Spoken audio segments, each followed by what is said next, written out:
All-State weekend was a couple of weeks ago, and we listened to a bunch of really talented students playing, like Till Eugenspiegel and Prokofiev's Death of Tybalt from Romeo and Juliet. And these are pretty demanding excerpts, and after hearing so many in a row, you can't help but categorize students, especially with tone. And you start to notice the haves and the have-nots when it comes to tone quality. At this level, rhythm and pitch are expected, but tone quality tends to be a big difference maker in these auditions. Whether your students are trying out for All-State or they're just preparing jingle bells for your up-day holiday concert, let's try to get them to play with some tone that they can be proud of by addressing the bowing lane or where students play in relation to the bridge or the fingerboard. There are a lot of systems out there for addressing bowing lanes. Bradovich has a 10 bowing lane system, and in my classroom, I typically use 5, and if I need to, I can fractionate as needed. But the most successful studios and the most successful orchestras are teaching students to use specific bowing lanes and bowing lane changes to get great tone. A quick overview of my system. Use it if you want, or use your own system, whatever works for your classroom.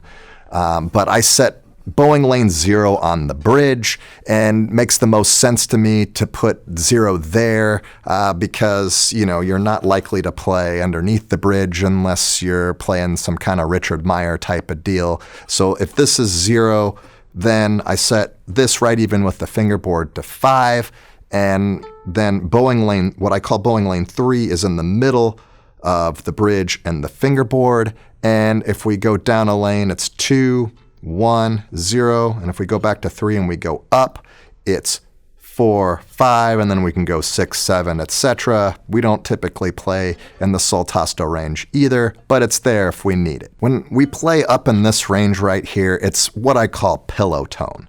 And pillow tone is that light, fluffy sound, like a pillow. And it's appropriate for some passages of music, but when we're playing solo stuff, or we're trying to play loud and forceful, and we're trying to push through that orchestral texture, we don't want to be making pillow tone. And pillow tone, it can really exclude a lot of students from high-level auditions. So to teach students how to play in various bowing lanes, we have to teach them how to get into the lanes with the bow. So here's what I do. I start by having my students set their bows in the middle of the bow. Then I have them change their bowing angles. They tilt their bows downwards towards the bridge, and they bow upwards. Then I have them straighten the bow back out and down bow in a lower bowing lane. To change lanes upward, we do the opposite of this. We set the bow in the middle, and we have the students point the tip up towards the pegs. We have them do an up bow to change bowing lanes, straighten the bow back out, and then down bow in the new lane. If we don't change the bowing angle to change lanes, and we're not lifting to get to the next lane, pretty much the only other option is to slide the bow around, and it's gonna sound like this.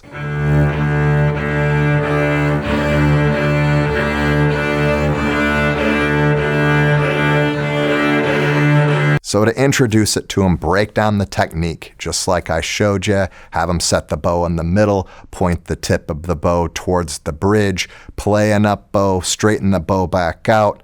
That moves us into a lower bowing lane. To move to a higher lane, we angle the bow so that it tip points up towards the pegs, up bow, then straighten the bow back out. Now you're in a higher lane, okay? This is the exercise. We start in bowing lane 5, remember right at the fingerboard, and we bow 4 bows. On the 4th bow, we angle down to get to bowing lane 4, 4 bows in 3, 4 bows in 2, 4 bows in 1, and then I have them go back up to 5, all on an open D string, all in the middle of the bow. Not using too much bow, nothing crazy, just enough to get it going. That's what I do. Here's an example of the exercise.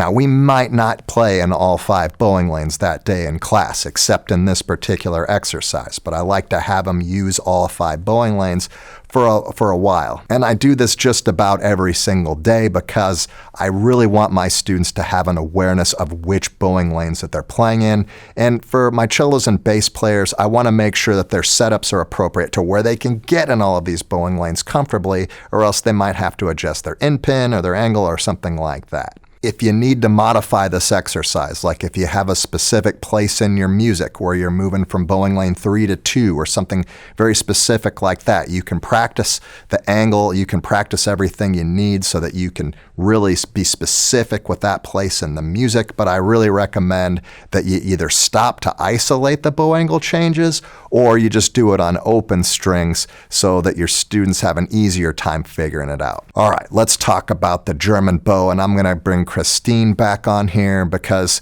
the bow angle concepts are the same, but the mechanics are way different. A lot of students who play on the German bow don't support the bow very well with their ring fingers, and they have their fingers slipping up and they do some kind of strange like Spider-Man type of thing. So I'm going to have Christine give us some pointers on how to be successful with the German bow. Now we're going to talk about the bowing lanes and the bowing angle by using the German bow.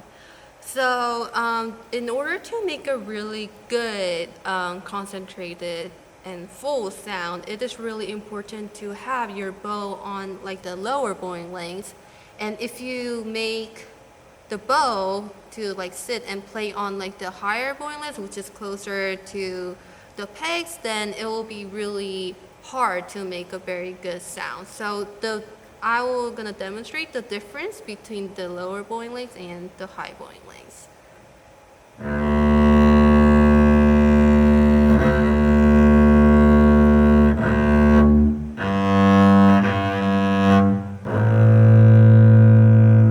So this is like the sound when the bow goes to the lower bowing lanes. As you can hear it, it is very loud and resonant and very high quality and full sound. But in contrast, if you play on the higher bowing lanes, then it will go like.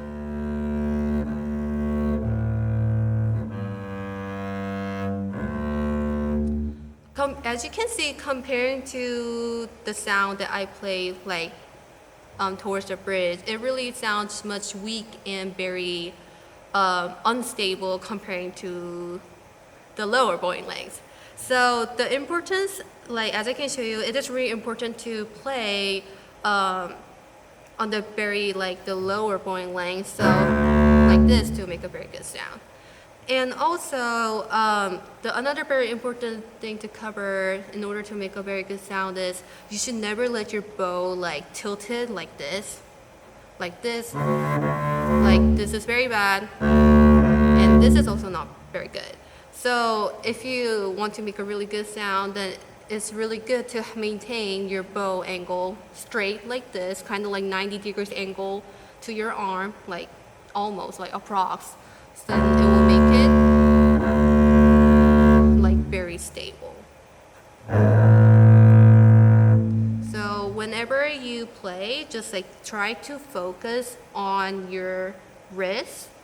So like you need to like anticipate that your wrist will like tend to go down like this, because that's how your wrist wants to make it more comfortable, but that is not a good thing. So anticipate and then just like try to like fix your arm and like the hand posture like this, so in order to make a 90-degree angle. Awesome stuff, Christine. I'm super proud of her and how far she's come on her bass. All right, it's time to leave a comment. What do you do to teach bowing lanes? What system do you have? How do you create an awareness of the students in their bowing lanes so that they get great tone and they can fall into that have category and not the have-not category? I'm looking forward to hearing what exercises that you have and the systems that you use to get them to play practically in certain bowing lanes and how to associate those bowing lanes with certain terms. I'm interested in that, so please leave a comment down below. I hope you enjoyed this video, and I will see you in the next one.